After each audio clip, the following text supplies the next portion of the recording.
It's Reality Check with Craig Price.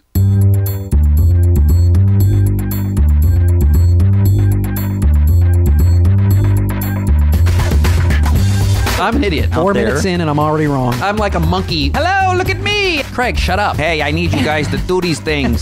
I'm Craig Price, professional bastard. Nice to meet you. Welcome to Reality Check with Craig Price. This week, Richard Zimmerman with Orangutan Outreach joins me to celebrate Orangutan Caring Week.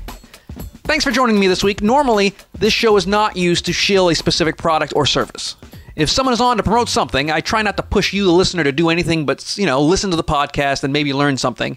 Maybe I point you in their direction at the end, but it certainly isn't the point of the show or something I want the show to turn into to become some long infomercial.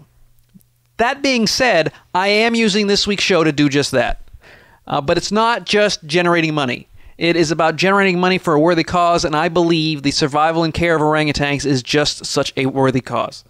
Now, the Houston Zoo, which my wife and I are members, has 6 adult orangutans and 1 toddler that's now almost 2, named Aurora. And we've been able to visit the zoo and watch this cute little baby orangutan grow up. In each visit, we've been very fortunate to see her out playing and exploring, because you don't always get to see them every day at all hours. They rotate the different orangutans out at different times of the day, but we've been very fortunate to watch little baby Aurora grow up, and they are so amazing and so cute because we see her out there and she's out playing, exploring. She's amazing to see. I've got some great pictures that I will post on the podcast Facebook page this week, just so you can see.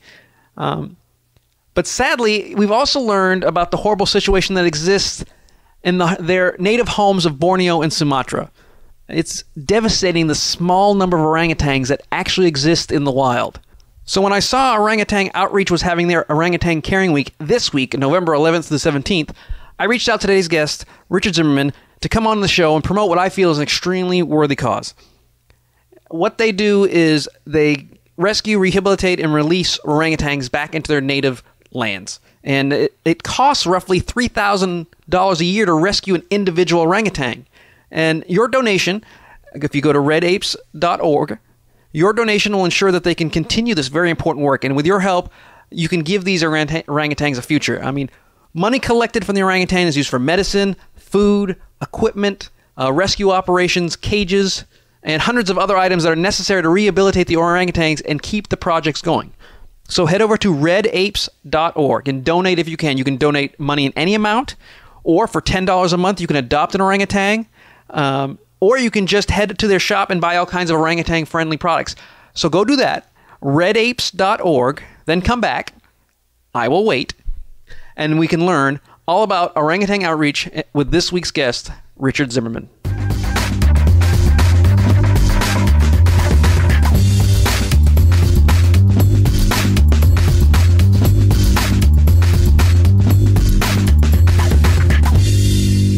To begin with, I think that orangutans are kind of a victim of their own publicity. I think they need to be publicized constantly, and I think their story needs to be told, but I don't think people understand the dire consequences orangutans actually live in because we see them so much. They're on TV. There was a movie with Clint Eastwood. I don't think people understand the reality of how few are left. Can you give me an update on orangutans right now?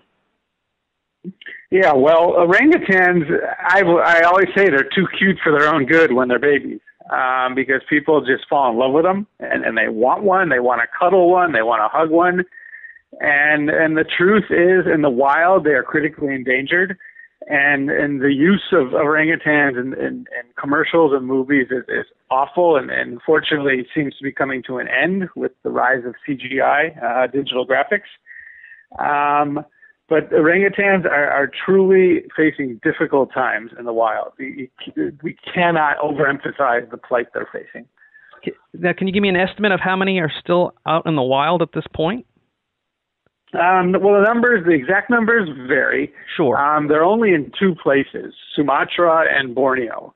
And Sumatra, they're critically endangered. Numbers are as estimated as low as 6,500 in the wild, and probably lower because of what's been going on in the Tripa peat forests, which have been burning and were purposely set on fire by oil palm companies earlier this year. In Borneo, there are more of them, estimated at around maybe 35,000, but numbers fluctuate. And the situation is that a lot of the populations are cut off from one another. There's separate subspecies and subspecies that wouldn't normally interbreed. And the trend is going down drastically. And that's really the problem, is that the numbers are going down, and that's what needs to be stopped. Yeah, because I don't think people realize that just giving the two set of numbers you gave me that are not necessarily highly detailed exact, but close enough as estimates, there's less than 40,000. Yeah, we like to say we could, put them all in Yankee Stadium at a baseball game. Well, as a Red Sox fan, we don't want to. As a Red Sox fan, I don't really want to talk about the Yankees. They could definitely fit in Fenway Park with a couple of concession stands, but Yankee Stadium not so much. But yeah, that's the thing. I don't think people realize that there's so few going on, and what you're telling me is that it's because their forest is literally on fire right now. Yeah, they are losing habitat at an alarming rate, mainly due to the encroachment of oil palm plantations into their forests. Deforestation has always been an issue at varying rates, but what's gone on in the last 10 years really is the destruction of these forests. The high-value timber is pulled out legally and illegally, and the rest is burned, literally burned to the ground. And then what's put in there is oil palms, and it's made for, it's vegetable oil. And it's the forests are gone. When you fly over Borneo or Sumatra or much of Indonesia, you see there's no forest. It's just literally gone. And there are animals in there. And there's people in there. There's indigenous people who have been there forever, and they're losing their land. The orangutans, of course, are losing their land, but it's really every creature and every potential medicinal plant that has yet to even be discovered in these forests are just being burned down. Now, aren't there any laws in place to at least protect that? Because I know that if it was here in America, even though we kind of have our own issues, there would be people fighting for it. There'd be laws put in place. And so, what's the deal with the laws going over there? Well, there are laws, and there are laws that are broken. One of the biggest issues is that the laws aren't enforced. It's illegal to have an orangutan, trade an orangutan, sell an orangutan, possess an orangutan in Indonesia. Yet they're kept as trophy pets by the wealthy, or even as pets by impoverished local villagers. The laws simply are not enforced, which is the main problem. Things look good on paper, the statutes are there, but the willingness to enforce the law is not there. But just to segue a bit, one of the huge issues with these forests burning is the carbon going in the air. And regardless of where one stands on the issue of climate change and global warming, this carbon is going in the air. And Indonesia is the third largest carbon emitter after China and the United States. And Indonesia isn't industrialized. It's not like they have factories everywhere pumping the carbon in the air. It's just from the burning. It's astounding. So not only is big palm oil business going in there and ripping down the things, I notice that the locals are keeping them as pets or just outright abusing them. I see so many horrible stories because I follow your website. And for those of you who don't know, I'm here with Richard Zimmerman. He is the executive director of Orangutan Outreach, and their sole mission is to protect orangutans in their natural habitat and help abandoned or orphaned. And most of the times they're not abandoned; their parents are killed. Yeah. So how do the locals feel about orangutans in general? Besides they're just pets, are they pests? Are they friends? Are they foes? How do the indigenous people see the orangutan? It varies depending on the people, depending on the area. In general, they're not kept often as pets. It's not a common practice. More often, they're eaten. You do have bushmeat situations going on. But really the biggest issue is that as the forests are cut down, the orangutans are killed. The big males immediately are shot. The females are killed, and the babies are taken because they can be sold into the illegal pet trade. And more often than not, they're smuggled through established routes from the interior, from the forest, out to the villages and the towns, to the cities, and then out of Indonesia. And so you have it's essentially a baby trade, a smuggling trade of these innocent, beautiful babies that cost anywhere as low as $20 in the interior.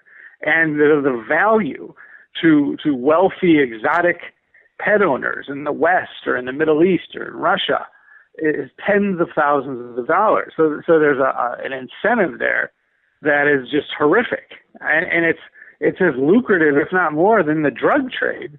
And the downside is there's no law enforcement. You know, they're not going after animal smugglers. Well, one of the reasons why I reached out to you, because this week is Orangutan Caring Week, and what do you, as Orangutan Outreach folks, your entire deal is to take care of these orphans. What does your organization actually do? Well, we're based in the U.S., so our main constituency is really North America. We work with partners on the ground in Indonesia. Two of our biggest partners are Borneo Orangutan Survival, called BOSS, and International Animal Rescue, called IAR. And each of these organizations have very large facilities that are essentially care centers, rescue centers, rehabilitation centers, full of orangutans. BOSS and their multiple centers has upwards of close to 1,000 orangutans. With IAR, we have a newer center we're helping them develop, which right now has around 60. And the number is jumping up. As soon as there's more space, we know where to go get them and confiscate them and bring them in. And the goal is to rehabilitate them and get them back into the forest, which right now, BOSS, at their main center at Nyaru Menteng, which is often seen on Animal Planet or Discovery Channel or PBS or this sorts of channels, it's finally getting some of these rehabilitated orangutans back into the wild. And what Orangutan Outreach does is essentially we're like a third-party marketing group for them. We go out and we promote their mission. We raise funds for them. We're a 501c3 registered charity in the U.S., and we basically fundraise for these ongoing efforts on the ground. And one of the things we do is work with zoos around the world, but obviously in North America where we're based,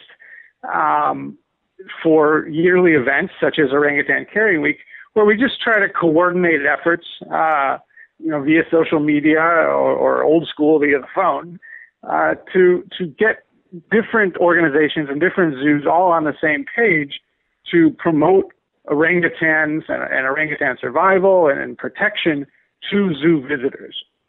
And one of the things you've brought to, because you not only are trying to market and show the importance of orangutans in nature, but you're also trying to improve the life of the orangutans in captivity. There's this thing that I saw that it was on the Colbert Report, and it kind of scared everybody, but in a funny way. It's called Apes for Apes, and these apes, quite frankly, are living better than me. They've got iPads. You've given them iPads and are you afraid of a Rise of the Planet of the Apes type scenario that they're going to learn? They're going to play Angry Birds so much that they're going to be able to get a convoluted slingshot and hit their zookeepers with eggs and escape? Well, Mr. Colbert, he figured out our plot, which is to empower the orangutans to take over the world. And, they'll be our overlords, and hopefully they'll remember who cared for them. Well, and quite frankly, when I watched Planet of the Apes, the newest one, I was rooting for the apes all along. The way we treat them is just horrendous. So, I could see why they would want to rise up and destroy us. Oh, yeah. The Rise of the Planet of the Apes, happy ending with that one, we like to say, and then followed by a second happy ending. And the smartest natural ape was the orangutan, because he already knew sign language before he was given the enhancement. Yes, I personally agree. My chimpanzee friends would probably beg to differ. But yeah, I'm on the side of the orangutans personally. But no, on a serious note, we have a new program called Apes for Apes, and it is bringing iPad technology to orangutans. It's still limited. We're doing it at about a dozen zoos globally, with a few more getting set to join. We donate the iPads. The iPads first are donated to us, and then we get them into the zoos. So we don't spend any of our own funds on this, just to be clear. All the funds that come to us go towards conservation in the field. So this is a wholly separate thing. And we're still not handing the orangutans the iPad. No, it's through the keepers are obviously in charge. But, orangutans are incredibly intelligent. They're curious. They watch everything. They observe. They're very quiet. They're not boisterous and loud like we're accustomed to seeing chimpanzees, for instance. Orangutans are very meticulous. They're detail-oriented, and they would probably take the iPad apart in 30 seconds, not by breaking it. They'd figure out how to unscrew it and lift this cover off and all that. Orangutans need enrichment. And when we say enrichment, it's kind of a specialized term for people in the zoo world. The enrichment is really anything that's mentally or physically stimulating so an animal is not bored. Because an orangutan is in a small space, and orangutans have a tendency to get bored. They like new things. They like challenges. They like they think. They are clear thinkers. And for years, zookeepers have provided awesome enrichment, mainly of a physical type, having to search for the food and dig it out of holes and really just do something out of the ordinary to improve their lives and give them the ability to make choices. And with the iPads, we found this perfect way to deliver entertainment and enrichment for the orangutans. They love watching videos. They like painting. They like little games, and they like making music. Still no symphonies. I guess we have to have 5 million orangutans do it, and then one of them will produce a symphony, or however that saying goes. But it's been interesting because the orangutans have preferences. They have likes. They have dislikes. They like certain apps. They grow bored with others, and it's a fascinating thing. But I just want to emphasize that it's enrichment. It's not research. So it's for the orangutans. And one of our goals is to provide anything we can to improve the life of any orangutan anywhere. And so, like you said, we're not limited to just the wild or the care centers. Even the orangutans in the zoos, if we can come up with something that makes that individual orangutan happier, great. We're all for it. We don't want to do anything harmful. We never would. Nothing is ever by force. The orangutan always has the ability to get up and walk away, and the keepers have the discretion to do whatever they want. So it's really just a fun thing to raise awareness, so that when people see it at the zoo, they're often open-mouthed going, oh, my God, the orangutan is using an iPad, and that becomes a teachable moment for the keepers. Yeah, they can then turn to the people. Yeah. Yeah, he's not checking bank account balances. He's what's the favorite app on the iPad for the orangutans? What's the one that they seem to enjoy the most? They love Doodle Buddy in general. There's a few music apps they like, little pianos, and they're not that different from us in that they like watching videos. Sometimes they watch the same video over and over. Sometimes they want a little variety. They like anything that involves new images. So they like looking at pictures. They like things that are new. So that's really that's the success of the program, is that we're providing them with constant new stimulating enrichment. Now, how many zoos currently are working with the iPads? I think there's about a dozen of them. A few are more out in the open, like Milwaukee and the Toronto Zoo. Center for Great Apes, an amazing sanctuary down in Florida, is also getting involved. Several other zoos are doing it, but it's more in the background. It's in their inside area or the nighttime area, so the crowds aren't watching, and it hasn't become a PR thing yet, because when the media get a hold of it, they really jump on it. Well, of course, and we don't want to Android versus iPad. We want to make sure that there's no favoritism. We're strictly an Apple shop. We're strictly iPads. Okay. So now you know that even orangutans are susceptible to the mass consumerism of Apple. Oh yeah. Okay. Totally. And I just to emphasize, if anyone's hearing this and has an old iPad, they're sitting around getting dusty because they've gotten an iPad 2 or an iPad mini or whatnot, we would love to have your old iPad for an orangutan. We have a waiting list. So now, one of the things, definitely use them. Yeah, well, I would certainly encourage, especially if you've moved on, because those iPads are expensive, and you don't want to just waste it by throwing it in a drawer. It can be actually put to good use. Now, one of the things that you've joined forces with is, because this is where one of the ways I first learned about you and your organization was directly from PBS. I mean, we were watching Orangutan Diaries. They talked about your organization. I looked you guys up. I started following you on Twitter, on Facebook. Explain exactly your relationship with PBS, and also explain there's certain rules about visiting that I think a lot of people would go, why don't we just go pay a whole bunch of money and go down there and visit and hang out with orangutans? And that's not necessarily what's happening. And I think it's important they know that. So explain PBS and what's going on down there in Botswana. Not Botswana. In Borneo. Borneo, thank you. Okay, PBS. Well, this is an amazing relationship, and we are so grateful that PBS reached out for this. And we're also grateful that PBS is safe, thanks to the election. Because we were all worried about PBS losing funding and it disappearing. And PBS has been a way to get the story of the orangutans out to a huge audience. And not only those people sitting at home watching their local station, but also into schools, because a lot of the high quality PBS documentaries are shown, they're used for teaching purposes. So we're incredibly grateful for this. What PBS is doing is showing Orangutan Diaries, which is a BBC production that's been going on for a few years. The version that's being shown is actually part 2 of this series. And I can also say the BBC is filming now at Nyarumenteng. And this is the BOSS facility that we've been supporting since day one. I originally created Orangutan Outreach in 2007 to support that particular facility.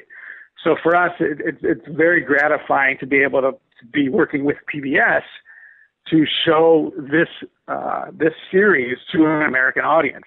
And the way it works is we've been presenting it as part of the PBS pledge drive, and we're all familiar with the pledge drives. When you watch something and there's breaks to talking with people who are experts on the subject, and then PBS raising funds at different levels.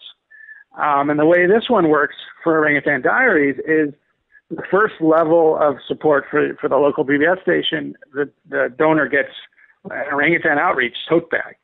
And then a second level is the tote bag with the DVD in it. And the third level is really awesome.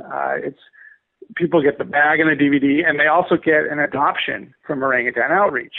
And this has really been an incredibly successful program we've had for 5 years now that's entirely online, where people go to our website and adopt an orangutan, mostly babies, but we got a few big ones in there too, from the care centers. And by doing so, they're supporting those care centers at the low price of $10 a month or $120 a year for those mathematically inclined. And it's a great way to learn about the orangutans and the care centers and the crises they're facing, and at the same time getting to know an individual orangutan. So the adoption is virtual, all online, but the orangutan is very real, and people have been able to see these orangutans grow. And we've had people with us for years. And the relationship with PBS is actually is introducing us and the orangutans to this whole new market of people that otherwise wouldn't have known any of this. So again, we're just incredibly grateful, and people can check their local PBS stations and the schedules. It's been on in about 110 markets, I believe. It started in August and is scheduled to keep going through the holiday season and into 2013. So, and I'm not sure if this is accurate, but I'm going to throw that out there. You might want to take a look on demand. Maybe it might be available on PBS on demand. If it's already shown, you've missed it, and it's not going to be on for a little bit. You can at least take a look. I definitely, yeah. But I would certainly encourage them to get the DVD instead, and then they can watch it whenever they want. And the DVD is out now in the U.S. market, and just to be aware that the original DVD was from the BBC for UK DVD players. So if people go online to buy it, they need to just be extra careful that they're buying the one for the right region. Otherwise, the DVD player may not play it, or the computer may request that you change your settings, and that becomes a bit of a headache.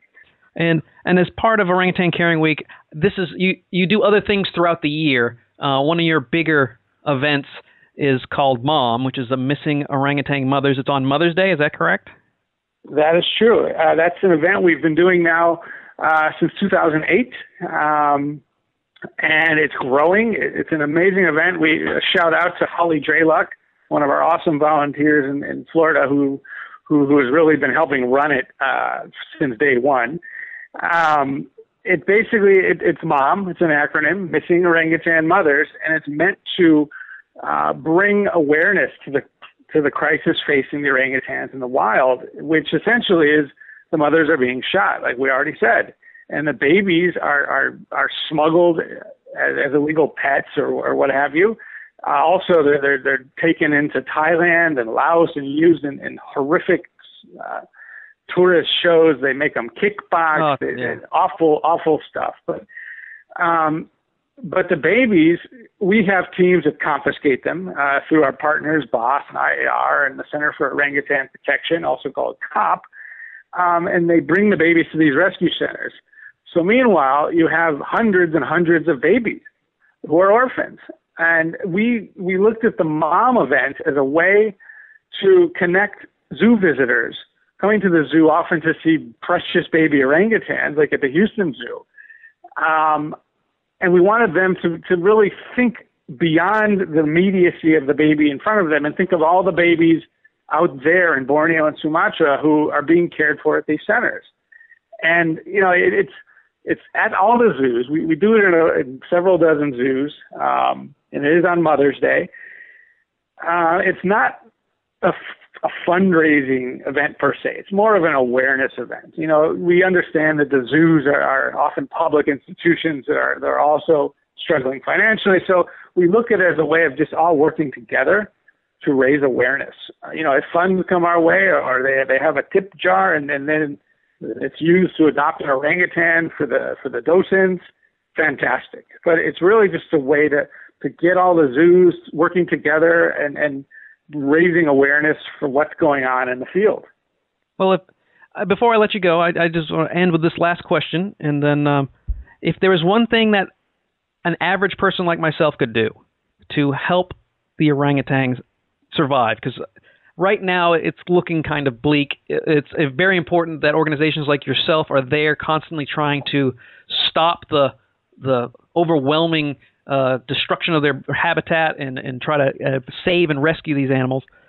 What can just a regular person like me who lives in Houston, or someone like yourself, you live in New York City, the New York guy living in the middle of New York City, doing all this work to save these animals thousands and thousands of miles away. What can a regular person like myself and a small business owner like myself do to really help you out, but also help the orangutans specifically? Raising awareness is key. Each one teach one. People who key into the plight of the orangutans and care can spread the word. Tell their friends, tell their customers, tell their clients. Put up a little notice, put up a picture, maybe adopt an orangutan from us at redapes.org/adopt. And then that little face, that beautiful little face, becomes a way to begin a story. to talk about the situation. Donations are key for these sorts of projects. It's, again, we're working with partners who are caring for 1,000 orangutans, and they all eat and they all grow big, and really we cannot emphasize enough the need for funds. Even small amounts are very much appreciated. Just raising awareness, raising funds, becoming aware of palm oil. When you go to the market, you look at all the items, from soaps and shampoos to crackers and cookies and cakes, even yogurt and milk. It's added. Palm oil is everywhere, and it's an unnecessary ingredient. We don't want to throw around the word boycott loosely, because the boycott of such an item wouldn't work. But just be aware, if there's an alternative to an item with palm oil, get the item without palm oil. And, maybe write to the company, or if you know people who have small businesses but use palm oil, ask them why. Let them know what's going on. Often we're dealing with ignorance, not cruelty. People often just aren't aware of the situation with the palm oil and the deforestation and the orangutans. We live in a busy world with a million things happening, and it's just, this is just one more little blip on the radar, but really just making that blip a little bigger. And again, it all comes back full circle. Like you said, I'm in New York City. There aren't orangutans in New York, but we just got hit by a storm that absolutely decimated huge sections of New York and New Jersey. And that storm is a result of global warming. That's climate change in action. And that the climate is changing because of what we humans are doing to the earth.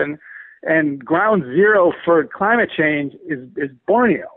Nobody even knows where it is on a map, yet those forests are being knocked down. The orangutans are one victim.